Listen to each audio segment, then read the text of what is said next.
Good morning. Welcome to BPSC Concept Wala newspaper analysis. Today we are going to analyze the Indian Express dated August 10, 2024 and the day is Saturday. Along with this, I will also be taking some of the science related news from The Hindu itself and I'll be talking about them extensively. So जब भी मैं आऊँगी आप लोगों के लिए specific science की news लेकर आऊँगी और उसको डिटेल में बताऊँगी. तो let's start with the headlines. पहली न्यूज़ ये है कि सुप्रीम कोर्ट ने बेल दे दिया है फॉर्मर दिल्ली के डेप्यूटी सीएम मनीष सिसोदिया जी को, जिनके ऊपर सीबीआई और ईडी के कुछ केसेस थे कि इनका कोई एलिजिड रोल है एक्साइज पॉलिसी मैटर में, बट अब इनको बेल मिल चुकी है. और आप देख सकते हैं इन्होंने इनकी जो है तिहाड़ जेल से ये 6:45 PM को रिलीज़ होते हैं और एक तरह से ये एड्रेस करते हैं क्राउड को, जिसकी पिक्चर भी आपको दिख सकती है. उसके अलावा गवर्नमेंट ने टॉप कोर्ट यानी कि सुप्रीम कोर्ट की SC/ST क्रीमी लेयर एक्सक्लूजन वाली चीज़ को टर्न डाउन कर दिया है. इसको भी हम डिटेल में अंदर देखेंगे. उसके अलावा एक बहुत ही हैप्पी न्यूज़ ये है कि अमन शेरावत जो कि एक रेसलर हैं, इन्होंने हमारे देश को एक और मेडल दिलाया है, ब्रोंज मेडल, वो भी सिर्फ 21 साल की उम्र में.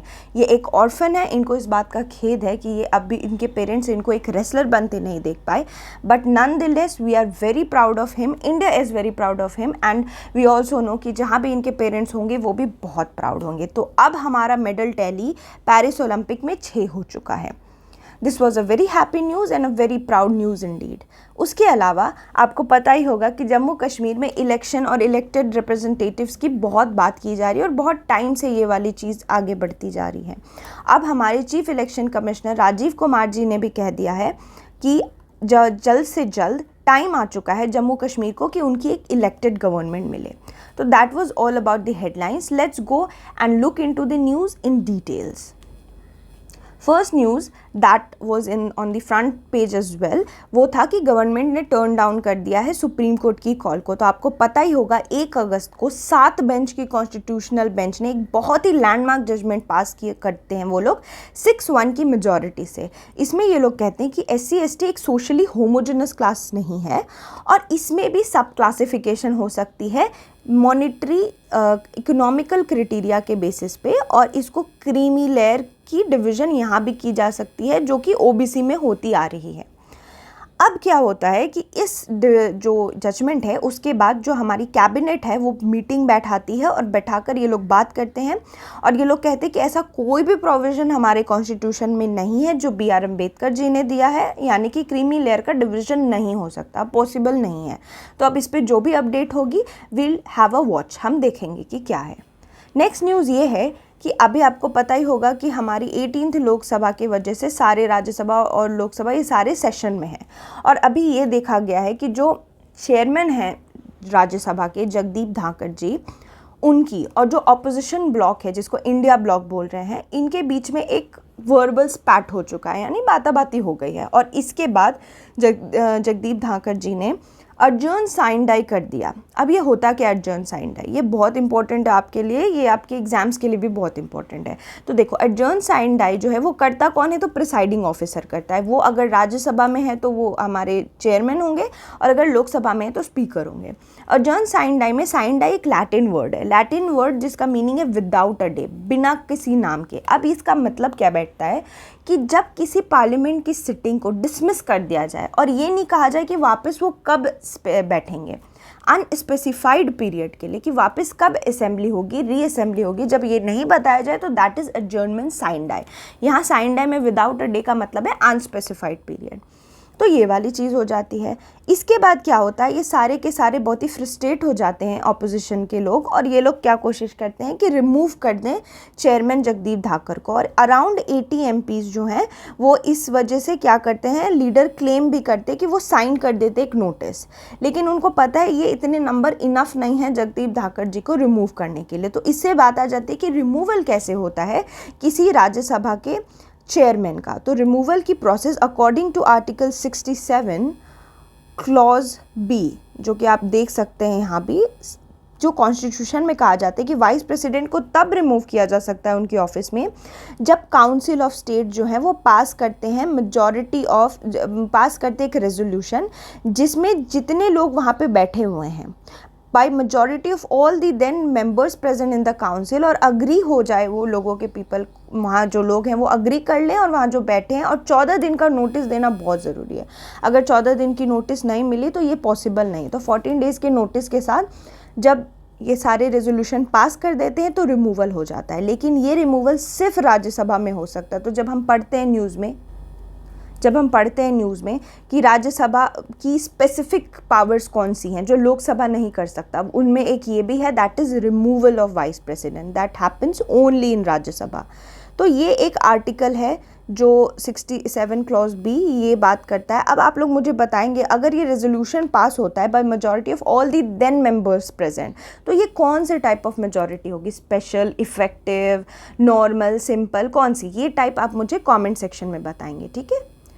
चलिए, तो ये एक इम्पॉर्टेंट न्यूज़ थी। और इसके अलावा यहाँ आप देख सकते हैं ऑपोजिशन ने वॉकआउट भी कर लिया, क्योंकि जो एमपी हैं जया बच्चन जी, उनका भी एक वर्बल स्पैट हो गया है धनखड़ जी के साथ। इन दोनों में भी कुछ बाताबाती हो गई है, और आपको तो पता ही है टेम्पर के बारे में दोनों के, तो इस वजह से बहुत ज़्यादा इन दोनों के बीच में इश्यूज़ आ गए हैं। अब लेट्स सी क्या होता है। नेक्स्ट न्यूज़ जो आपके लिए इम्पोर्टेंट है वो ये है कि जो रमेश प्रधान जी हैं, वो कांग्रेस के एमपी हैं, इन्होंने एक नोटिस दी थी किसके लिए, तो जो एजुकेशन मिनिस्टर धर्मेंद्र प्रधान जी, ये नाम आप प्लीज़ याद रखते रहें, जब भी न्यूज़ में कोई नाम आता है किसी मिनिस्टर का वो इम्पोर्टेंट हो जाते हैं। उसके बारे में इन्होंने ये कहा है कि जो NCERT 3 और 6 की क्लासेस हैं, उनकी NCERT से प्रियम्बल को रिमूव कर दिया गया है। तो इन्होंने एक इस तरह का नोटिस इनिशिएट किया था, और नोटिस के बाद धर्मेंद्र प्रधान जी ने कहा कि नहीं, ऐसी कोई भी चीज़ नहीं है। तो इस पर रमेश जी कहते हैं कि ये जो असर्शन है धर्मेंद्र प्रधान जी का, वो फैक्चुअली इनकरेक्ट और मिसलीडिंग है, बिकॉज देखा गया है कि कुछ 3 और 6 की बुक्स हैं जिनमें से प्रियम्बल हट चुका है, और अब क्योंकि ये फॉल्स इन्फॉर्मेशन है अकॉर्डिंग टू रमेश जी, तो अब इसको क्या कहा जा रहा है कि इन्होंने ब्रीच ऑफ प्रिविलेज कर दिया है। किसने? धर्मेंद्र प्रधान जी ने ब्रीच ऑफ प्रिविलेज कर दिया है by stating the facts wrong. Okay, तो अब आपके लिए ब्रीच ऑफ प्रिविलेज इंपॉर्टेंट हो जाती है टर्म, कि ये क्या होता है। ब्रीच ऑफ प्रिविलेज में क्या होता है, जब भी किसी पर्सन के ऊपर, जब भी कोई पर्सन हो या कोई अथॉरिटी हो, ठीक है, कोई भी अथॉरिटी और पर्सन जिनको राइट्स मिली हुई हैं, ठीक है, पार्लियामेंट की राइट्स मिली हुई हैं, वो डिसरिगार्ड करता है किसी भी राइट की, डिसरिगार्ड, ठीक है, ये टर्म इंपॉर्टेंट है, डिसरिगार्ड करता है एनी ऑफ हिज राइट्स, कोई भी राइट्स को, तो क्या होता है, कहा जाता है कि कलेक्टिव कैपेसिटी या इंडिविजुअल कैपेसिटी में उन्होंने अपने प्रिविलेज को ब्रीच कर दिया है, अपने प्रिविलेज को ख़त्म कर दिया, और ये पनिशेबल भी होता है बाय हाउस, ठीक है। तो ये यही कहना चाह रहे हैं कि ये बहुत ही बड़ा प्रिविलेज कर दिया, बड़ा ही ब्रीच कर दिया है।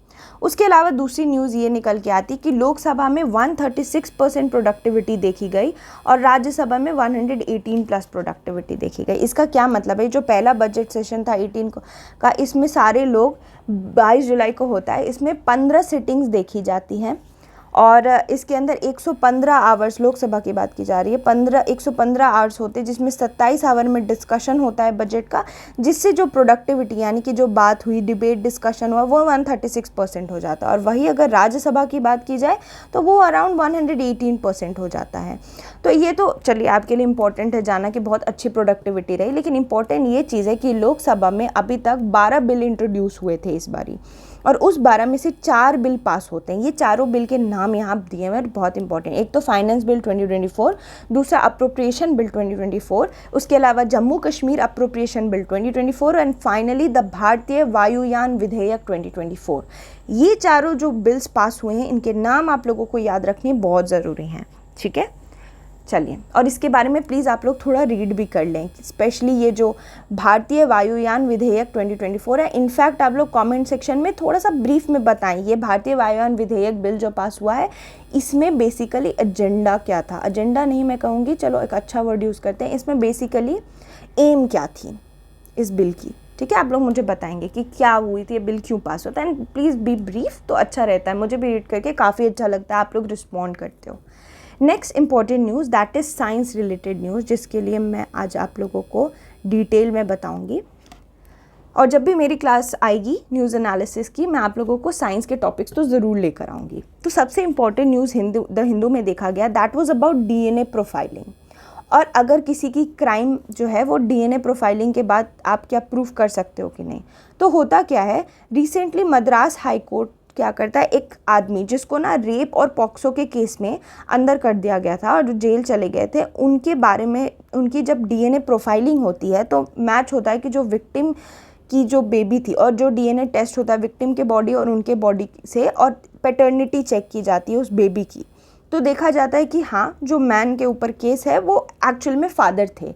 लेकिन रियलिटी ये होती है इस केस की कि वो जो लड़की होती है वो एक फेक एलिगेशन लगाती है अगेंस्ट द पर्सन, क्योंकि उसको डर होता है कि अगर वो रिलेटिव्स को पता चल जाता है कि किसी तरह से इस लड़की, वो उन पर पेनिट्रेटिव सेक्सुअल असॉल्ट का केस करती है, लेकिन ये एक फेक एलिगेशन होता है because she was afraid of her relatives and about the society कि वो क्या कहेंगे, और इस वजह से ये डीएनए रिपोर्ट मैच होने के बावजूद इस इंसान को छोड़ दिया जाता है because he was an innocent person और उन्होंने कुछ भी फोर्सफुली नहीं किया था, it was not a rape.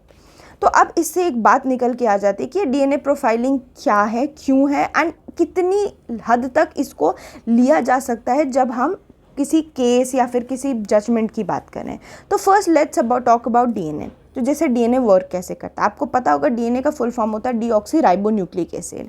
According to this article, मैंने यहाँ साइड में भी लिख दिया है, हमारे बॉडी में अराउंड 100 ट्रिलियन सेल्स होते हैं। इसी सेल से मिलके हमारा शरीर बनता है, सेल से टिश्यू, टिश्यू से ऑर्गन, ऑर्गन से ह्यूमन बॉडी।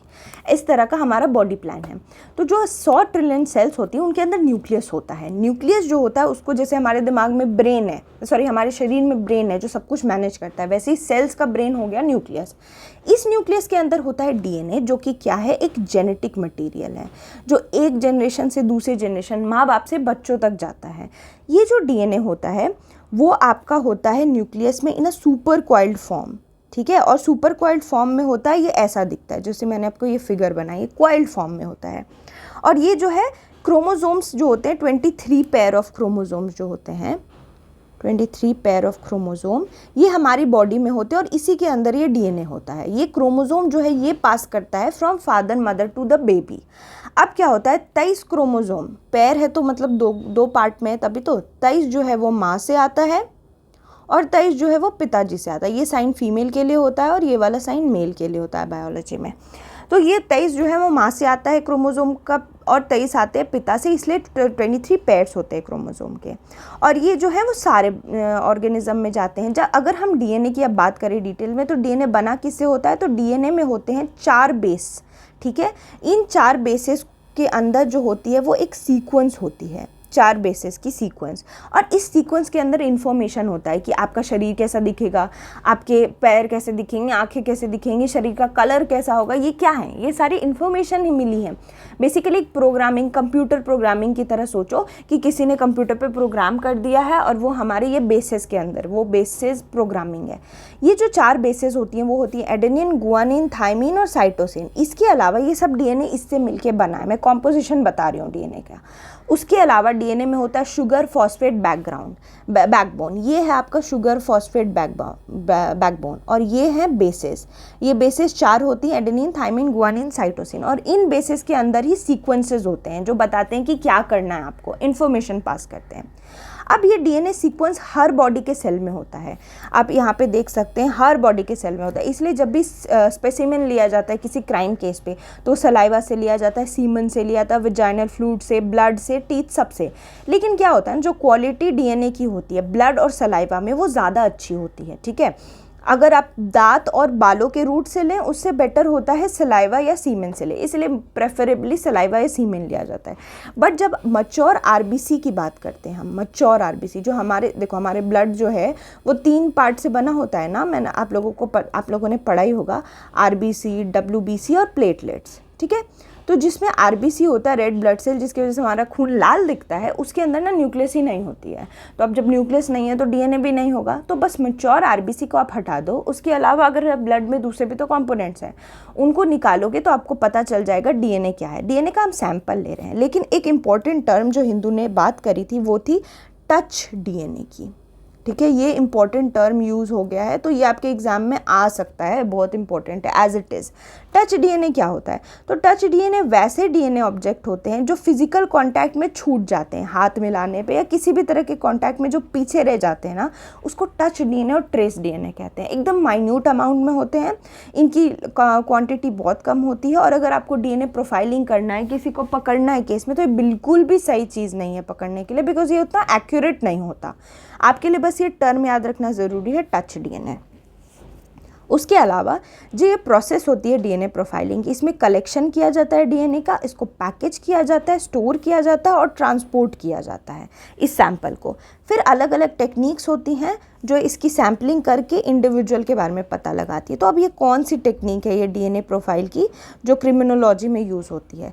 तो पहली चीज़ तो आप ये जान लें कि जितने ह्यूमन बींग हम लोग हैं, इनमें हमारा 99.99% डीएनए सिमिलर है। आप, आपके दोस्त, आपके भाई, आपके फ्रेंड्स, आपकी गर्लफ्रेंड, कोई भी, सबको जब आप मिला के देखोगे तो आपके 99.99% डीएनए मैच कर रहा होगा। लेकिन जो रिमेनिंग 0.1% डीएनए है ना, वही यूज़ होता है पर्सन को वेरी करने में, ठीक है, यूनिकनेस पता करने में। और ये जो 0.1% डीएनए है, ये कहाँ पता चलता है? तो अब इसके लिए भी मैंने आप लोग को दिखाया, लोकाई होती है डीएनए में। वहाँ लोकाई पे कुछ रेपिटेटिव सीक्वेंस होता है, बस नाम आप दिमाग में रखो, बिकॉज ये नाम ही आएंगे, इतना आपके लिए जानना ज़रूरी नहीं है, बट समझाने के लिए मैंने लिखा है। डीएनए में लोकाई होता है जो कि एक स्पेसिफिक पोजीशन होता है। Loci is what? It is a specific location. यहीं पे आपको वो 1.1% डीएनए मिलेगा जो आपको आइडेंटिफाई करने में, यूनिक बनाने में मदद करेगा। वहाँ पे रिपीटेटिव सीक्वेंस होते हैं जिसको STR बोलते हैं। अब ये STR बहुत इंपॉर्टेंट टर्म है, शॉर्ट टैंडम रिपीट। ये STR जो होता है वो भी हर इंसान में सेम होता है, लेकिन ये कितना रिपीट करता है ये अंतर कर देता है लोगों में।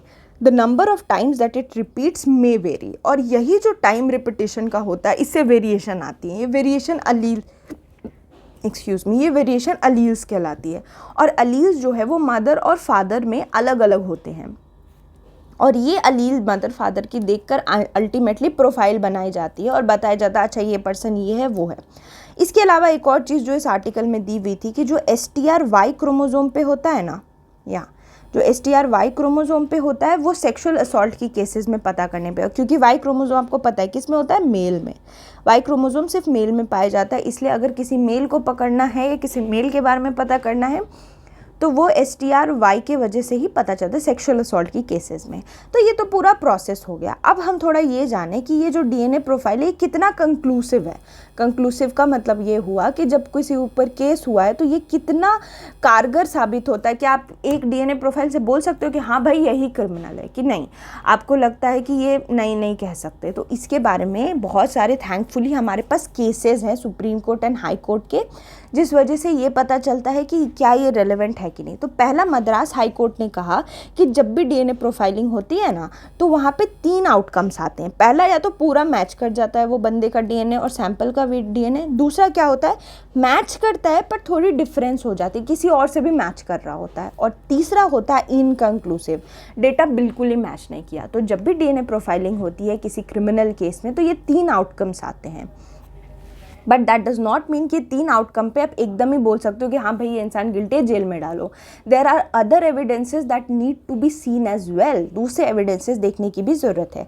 उसके अलावा लॉ कमीशन ऑफ इंडिया ने एक review of Indian evidence act 2003 एक रिव्यू निकाली थी। उसमें कहा था कि क्या होता है ना कि एक पर्सन, हर 1,00,000 लोगों में एक पर्सन जो है उसके बारे में एक रैंडम अकरेंस रेशियो होता है। अब ये टर्म आपके लिए इंपॉर्टेंट हो जाता है, रैंडम अकरेंस रेशियो होती है।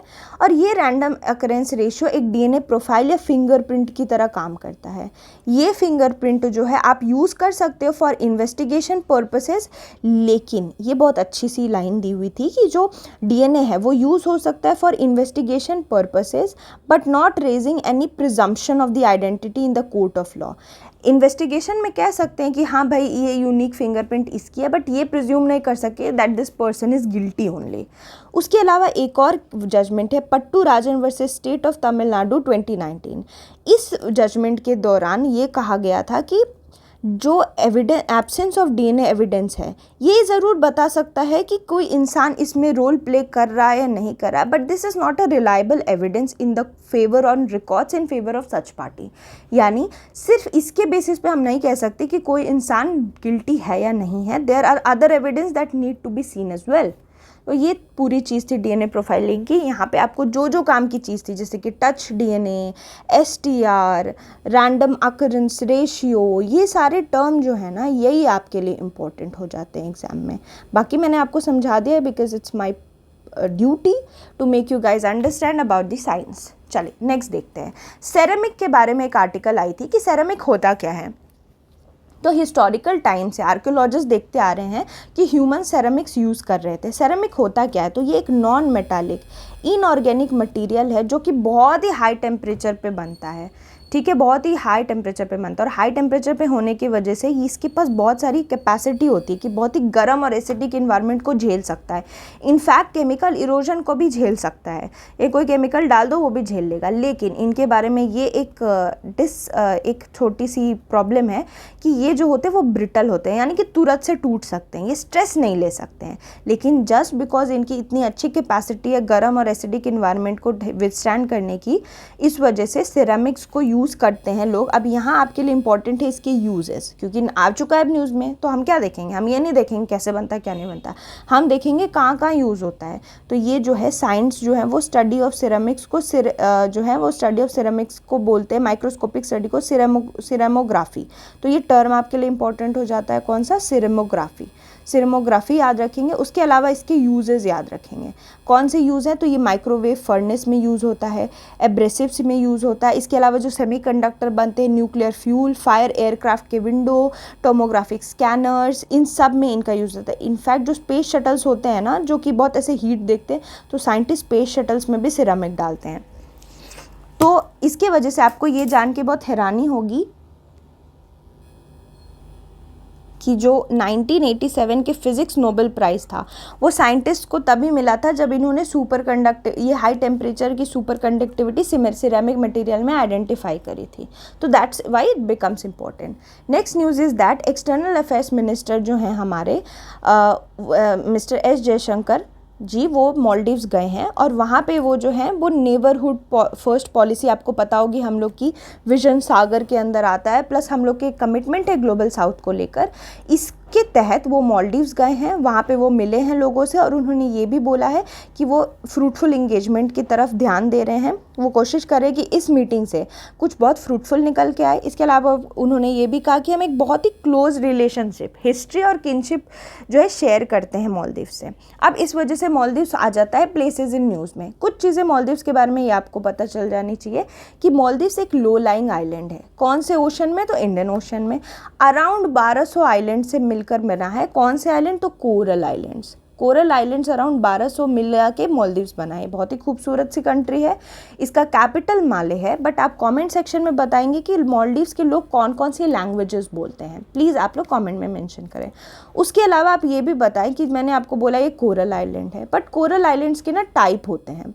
ये आपके ज्योग्राफी के लिए इंपॉर्टेंट हो जाता है। तो 3 टाइप के कोरल आइलैंड्स होते हैं, उनका नाम आप कमेंट सेक्शन में मेंशन करना। I will look into it.